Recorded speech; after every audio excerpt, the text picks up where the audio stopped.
Hello, and welcome to my fledgling channel. And by that, I mean I want to thank the 6 people that watched my last video. I'm serious. Thank you. I don't even know if you watched the whole thing, but even if you watched a second of it, I'm appreciative.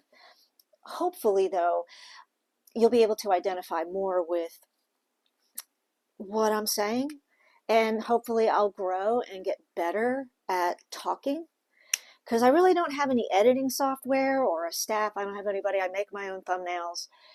And I'm basically using my iPhone 13 Pro. That just tells you where I am in life. I'll need a new one, but Lord knows I don't know when. But it's going to segue a little bit into my topic of stuff. Like, what is it about today's marketing and stuff?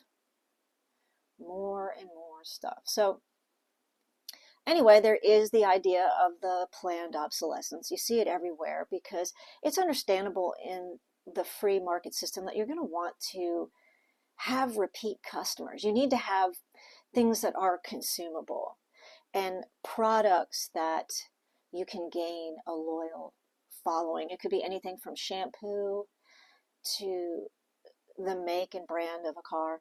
It's whatever. I'm going to start with, though, I hope I don't get in trouble for this. Probably not, because I've only had 6 viewers, so what am I worrying about? I work right now at a clothing store. It's a smaller store, but it's a chain, I guess what you call it. So it's all around the United States and Canada, at least that I know. And it's supposedly a Christian company, but I'm not so sure because, well, I have to work on Sundays. That's the first thing. And the second thing is that they'll sell some Bibles and then some mini skirts right next to it. So I don't know, you tell me. But the thing that always astonishes me, I was talking about layoffs in my last video, and I was talking about the job market. I'm talking about technology and AI possibly taking over just about anything. And what are we going to do? How are we going to continue to raise our families, feed our families, educate our children, and have more choice about that, by the way? But don't get me started. That's a tangent. I'm not going to go on right now about the education system in this country, the USA. So anyway, I'm working there. I got laid off of a job, a big layoff, really bummed out, but I'm working part-time at this store. And I just am amazed at how much money these people are spending. Like, where are you getting the money? Because the items of clothing are not cheap at all. Is this the new normal that you could buy a little blouse? I looked at this cute little blouse with little puffy sleeves on it, and it had, some darts to make it fit more, be a little more tailored, but, nothing crazy. Something I could probably get at Walmart for maybe 20 bucks, $25, 30, I don't know. Something like that. But this is $64. 64, it might have been $68 for a little blouse. That, chances are, in our job disappearance of jobs in the United States, are jobs going to third world countries. They are just pushing this stuff out. And every day there are boxes and boxes, shipment upon shipment. And there's no place to put it out on the sales floor. I mean, they have it practically hanging off the ceiling. So it's just unbelievable that we could spend maybe about $1,500. They keep some receipts where one of the sales girls there just happens to have a good sale. I mean, $1,100. And it's like, $1,100, I guess I could get, see, I would like to get a desktop so I could edit these videos and, $1,100 for like clothing. I just like, it amazed me. And I have always been a clothes horse. I have always loved to be stylish and up to date in fashion. But now I'm getting to the point where it's at breakneck speed. I don't get it. There's all these little micro seasons. It's not even like, okay, you have, the back to school stuff, in the fall collections. I used to subscribe to Vogue um, way back in the old days. And the autumn issue was like, oh, it was like Fashion Week, man. It was a thick Vogue, too. It was like the thickest Vogue of the year. Oh my gosh, bated breath, bated breath. And it was kind of it, you had your winter, spring, summer, fall, Sometimes the department stores would have like a traditional white sale in January. I'm not really sure where that name came from. I'll have to look that up. But now it's like there is so much stuff. My closet is filled with stuff I have not worn, y'all. Tickets still attached to it. And I do go through and throw some things out or give to Goodwill, but I find myself saying, well, I don't know, I might need this, or this will probably go back into style again. Yeah, it might, but it'll go by so fast that you'll have missed it. I dropped a pen. I don't need it yet. Unreal stuff, really. But the quality of everything is just going down the tubes as we speak. Oh, I think I messed that up. I'll fix it later.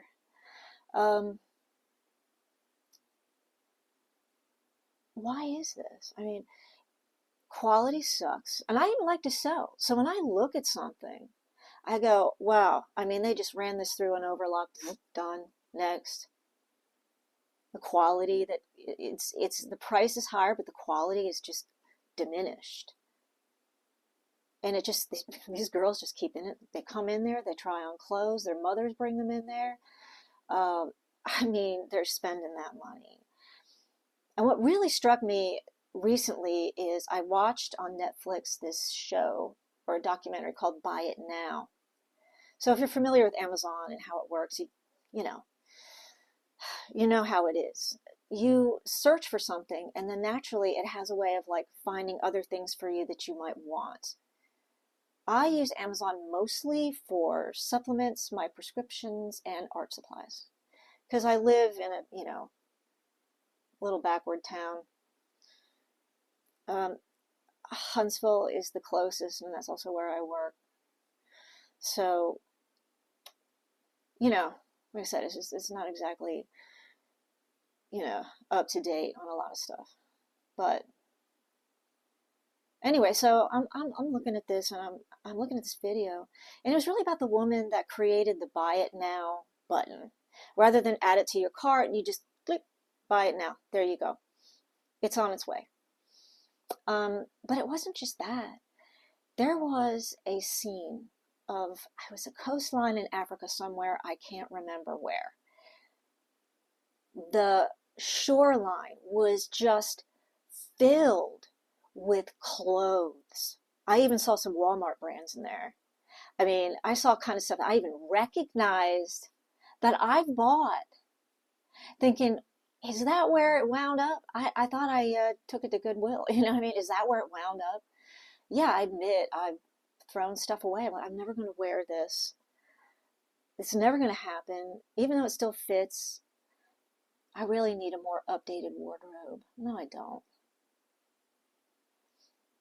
And that's what I think. It was just so depressing when I saw that shot of all of those clothes.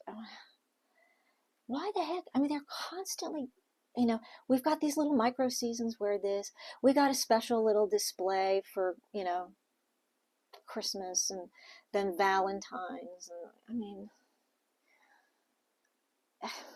there is so much stuff. And I don't know how. I can't really tell you how anybody is affording any of this. How are we doing this? I'm not going to charge up on my credit card $1,100 worth of clothes. Now, I receive a pretty significant discount. I've gotten a few things. 50% is not bad at all. But what I don't want to do is wind up having my paycheck going right back into that store. And that's just not happening anymore. So I've gone on a no-buy policy.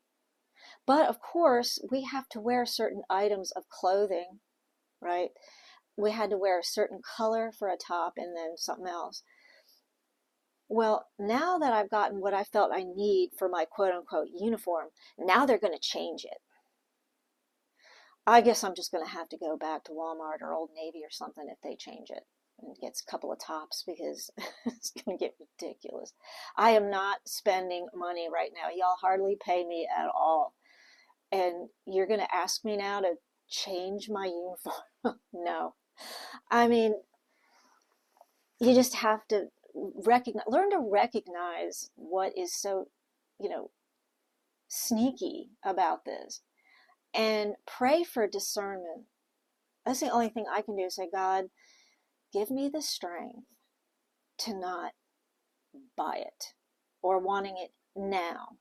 Give me the strength and the control, the self-control, to help me stay the course and my goal of being able to do what I'm doing right here, right now, more for a living than standing around and setting up fitting rooms for everybody and, running a cash register.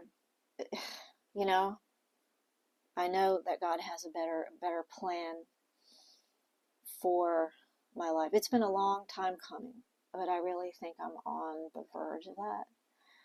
But I can't get there if I'm constantly spending money on stuff. And I've got to get a new iPhone eventually. I've been putting it off for I don't know how long. So you can see it. If you go buy an iPhone, as soon as you walk out the store with it, it is already a dinosaur. They're already one step ahead of you. And the sad part of it is that these manufacturers, this is made overseas. Again, our jobs overseas to third world countries. They torture their employees over there. There is even around the factory in China, I think it's in China, around the factory, there's a net. So when people jump to their deaths, they'll have a net to catch them. Is that not insane? So it's time to make yourself aware of some of this stuff, because I think it'll be so helpful to you. If you are a journey with God and the Lord and Jesus, ask them. The kingdom of heaven is right here, but where your treasure is, so where your heart be also. So if we have to examine exactly what are our treasures. I mean, I love binging on, Deadly Women and true crime. I actually love it. And that's fun. That's a reward for doing work, the work of my hands. So ask him to bless the work of your hands. Ask him to tell you the direction to go, to show God's love. As I draw here and do what I'm doing, I am showing you God's glory. And it's great to look cute and look nice and presentable. But are your values in what you're wearing or the electronics that you have? These influencers like on TikTok and stuff, I mean, just get in the car and complain. Let's just get in the car and complain about ICE or something like that, or Trump, or just get in the car and sit there and whine and complain, or that somebody misgendered you. It's time to put things in perspective. It's time to look at the world around us. I'm not saying don't buy anything. You're going to have to buy something at some point. Food. But examine where your priorities really are. Examine the people that you allow into your life that may not be good for you. Look at your everyday. If you're going to be an influencer, that's awesome. Well, just go ahead and be an influencer that will influence people in a positive way. Examine what your dreams are. Examine where you're at. Pray like you've never prayed before, because again, like I've said, we're running into some problems here. We're running into problems with our values. We're running into problems with consumerism, I guess. You're going to have to buy something, and I get it. But they merchandise areas and they do stuff to get you to see it and buy something you don't really need. When you go to the checkout line, examine everything. Look at where everything is placed. I fall into this too. Like if you've ever gone to, there's a couple places like TJ Maxx or something. I don't know, I shouldn't be saying this, but anyway, you go to those places and you'll notice that where the checkout line you're waiting, there's all this other crap. And you're standing there waiting, so I'll just sit here and look at this while I'm waiting. Oh, and this is a little trial size of some of this fancy mascara. Something like that. Next thing you know, you've added it to your little cart. That stuff adds up for these people. And that's what they care about. Let's just say the company I'm working for now claims to be Christian. Of course, I have to work on Sunday. And they have what a lot of, because I'm not the only one that's noticed this, but customers have said, I thought you're a Christian company. What's with all the miniskirts? What's with all the low-cut blouses? Right? What's with the tight pants? I mean, what is that? I mean, it's not Spencer Gifts. It's not Victoria's Secret. It is marketed toward tween girls and maybe younger women, college girls, maybe. Where does this become? Where is it? Tell me where it is that you are trying to appeal to our young girls without them having to be half naked. I mean, so I don't understand it. And then to part with, I think it's criminal that a pair of jeans are almost $90.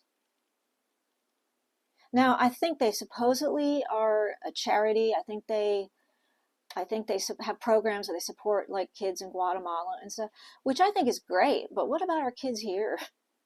It's not a third world country, but it's on its way to be. But no, we are buying these outfits for our daughters so that way a little Guatemalan girl can get a backpack and some pencils, right? I mean, that's fine. It's awesome. In the dressing room, they have a book where you can pray. You write your prayers in a prayer book, And I'm like, I think I'm going to put anonymously that I need a decent job, Lord. Somebody pray for me. I don't know. It may sound like a rant, and I'm really not. I'm about capitalism, but you have the choice. You are not forced to buy what they want you to buy. You're not forced into this. I mean, there's all kinds of tricky ways they get you to buy cars, which are, a lot of automobiles are turning into crap. They're intentionally setting it up so that way, right after the warranty is over, you're going to have $3,000 or $4,000 worth of work done on your vehicle. Seriously. I mean, this stupid tablet that's on the dashboard, you won't be able to even operate the climate control without that thing if it goes bad. So they'll charge you top dollar, to have it replaced. And you can't go to a regular mechanic. It's like it's all set up so that way they can't fix your car for less money. You have to go to the dealership. They already sold you the car at markup. So they want you to keep having to come back. Or come back and get a new car in 2 years. And it's the dumbest thing you can do, but we all do it. I have a beat up old Volkswagen, and that thing's got to last me. So, I don't know. I really don't. I'm going to cut this off now because it's probably, going on a little long. But I'd like to end in prayer and pray for those who did stick with me at this moment. I hope that you gained some information about what I'm talking about, and for all of us God to bless the work of our hands and show us where we need to go. and who we need to touch in our lives to help somebody less fortunate. In Jesus' name, amen.